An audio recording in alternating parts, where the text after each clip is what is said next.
Yeah. All right, delighted to be joined by KIANVSLIFE. How you doing? I'm a little bit gobsmacked by that, to be honest, with what I've just seen. That is incredible. Especially, you said you made that in a week.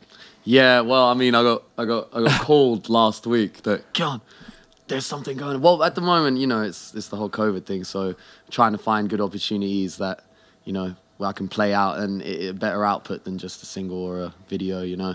So this is what was said 1 week ago, and it was like, Kian, get ready. So we've just moved into this room. It's only the second session we've done, and I feel like that's just a huge statement of intent, both from you and from us, of what can be done in this room. So I think to walk into a room of people you don't know and do that is quite incredible. Well, the last time I was in this room, Mike performed, the rapper from America.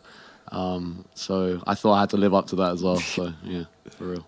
And when you asked for a piano as well, I was quite surprised, like, knowing your stuff. So was I.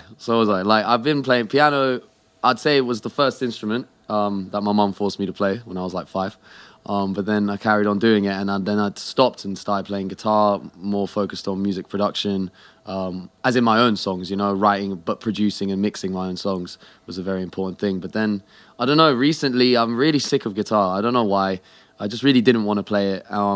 And so I went back to my roots and tried to figure out kind of, because I've had a bit of classical training when I was younger, but that's mostly all forgotten now. So I'm trying to bring it all back and like show my songs as they are without anything, you know, like you're going to hear them soon, you know, with drums and all the things that I produced it with, but that way you can just like get it from the musical side, you know. And is that something you picked up in lockdown? Obviously, we've got loads of time on our hands. So you were not really in lockdown. I was actually working on the EP after this one, so yeah, I'm working ahead of myself a lot, and I only do that because I'm impatient, you know. I always love creating. So actually, no, it had nothing to do with lockdown. Genuinely, this was done in a week. So yeah.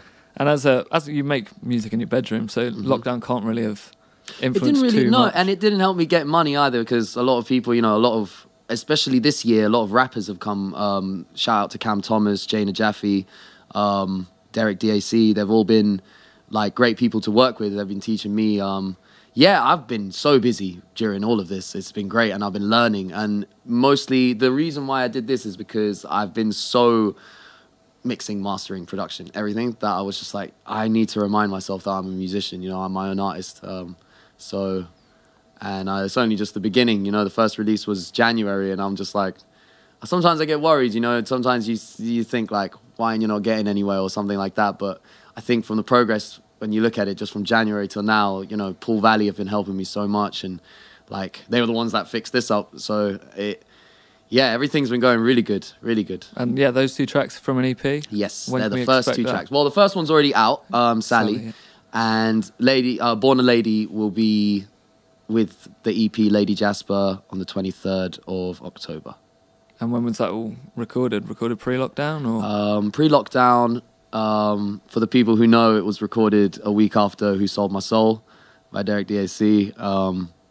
It was when we came back from holidays, and I was just like so inspired. You know, we went Lisbon to do his hip hop album.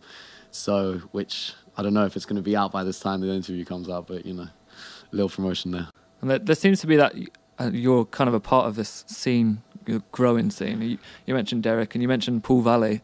It seems like I don't see a scene that I'm a part. I see a lot of scenes around me. I've tried to keep myself very distant from all of them. And no, like, not in a bad way at all. I think they're great, you know. Everyone's doing amazingly, like, but I have been so stubborn all my life, I think. And I feel like if I'm going to be, I need to make a scene, you know. I need to create, and I need to manifest these ideas to create my own scene and bring up people around me and help them bring me up to our strengths, you know. So like Derek DAC, he was, you know, he's been showing his face a lot in public, so like way before me. So that gave him the sort of advantage for packing out gigs more than me at first and things like that. But recently, you know, just before COVID, like the gig we played, it was beautiful. It's like we actually played a gig with Derek, and it was like everything is people are starting to notice, you know, and people are starting to notice a different scene rather than additions to the same scenes. You get what I mean? And I wouldn't know what you call this. We're just a group of misfits, a group of friends that we have had nothing really. We've been growing up with sticks and been making music on the floor when we're 16, 17. And, you know, we haven't had that funding. We've never, like, shout out to Neto. He's been doing, you know, his own stuff that I've been mixing, mastering. And he's been, like, you know, helping me with videos and stuff. I ain't paying nobody, you know? Like, this isn't, don't get, everything you've been seeing is only DIY because we don't have a budget. Exactly. You know, we need to pay, we need to eat. I need some garms. Like, what can I say? And how does the sound translate into a live setting? Because I've never seen you live. We played a live gig. When was it? It was the week before the full lockdown. And it was Nico, Cara, Darren, and Neto, and me. So it was just a 4-piece, and man, it was great.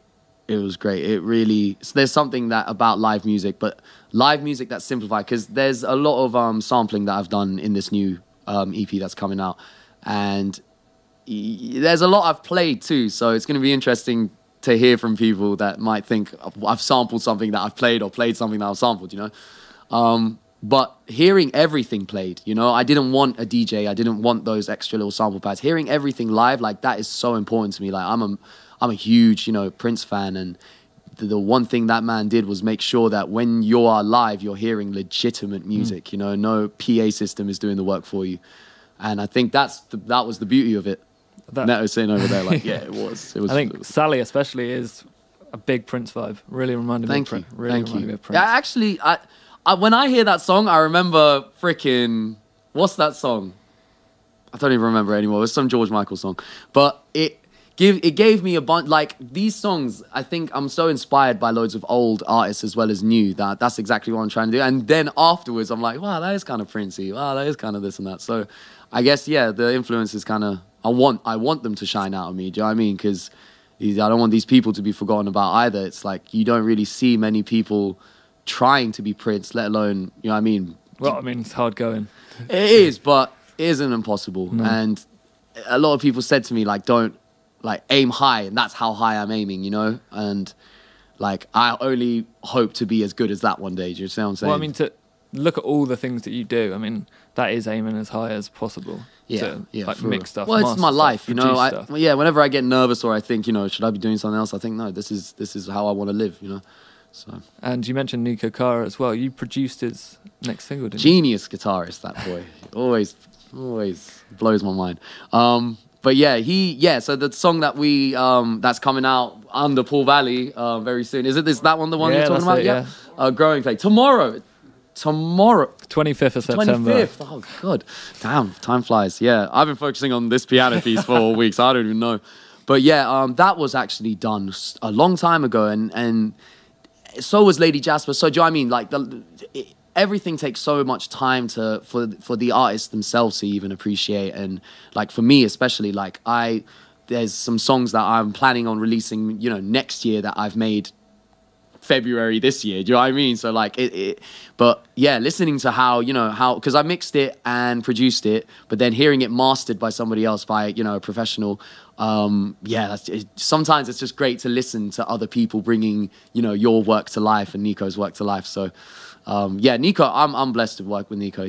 I think he is such a weird guy, but in the best way possible, honestly. And I only like working with weird people, you know. And you said, well, this has all been started from January. How long was this been in the pipeline?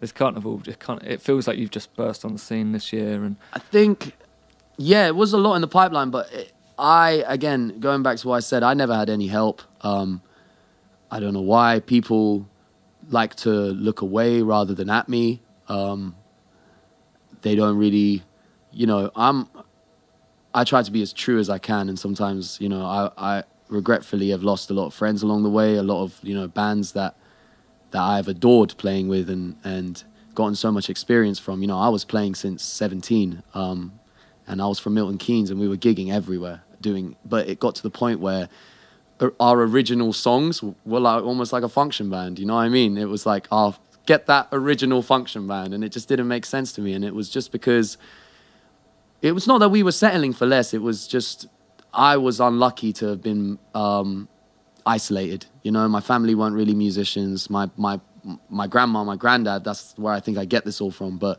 my mom, my dad, they're just, you know, hardworking, you know, working class parents, you know. They don't really, they support me so much, but they don't know, you know. And I've seen just some people, you know, hooked up with a lawyer, hooked up with this, hooked up with that, like instantly, like, oh, you're doing music now, get him some £5,000 speakers.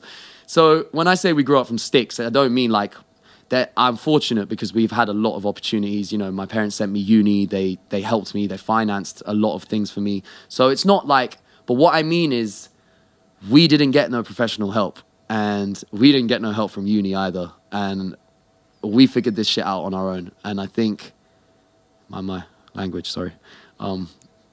Yeah, we did this on our own. I think without the help I had, without my own like force and drive, January wouldn't have happened. You know what I mean? 'Cause everything was ready. And as soon as I met Paul Valley, they were like, this boy's ready. And they came to me as a producer. They just wanted to produce, and it broke my heart. I was like, no, I don't want to do that.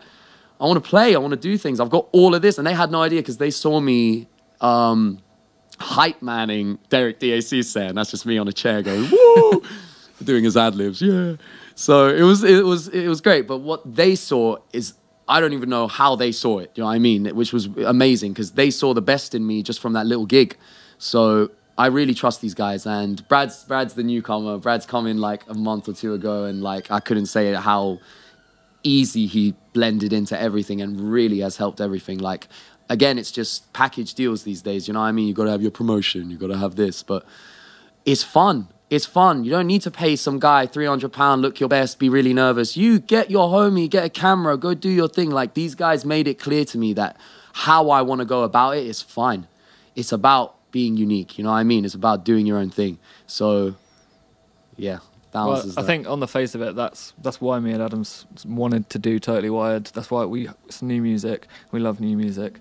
And that was great. I loved it. Thank you. And I'm glad we had the chance to do it. And yeah, good luck with everything. Real. Cheers. For real. Thank you so much, man. Thank you. Cheers.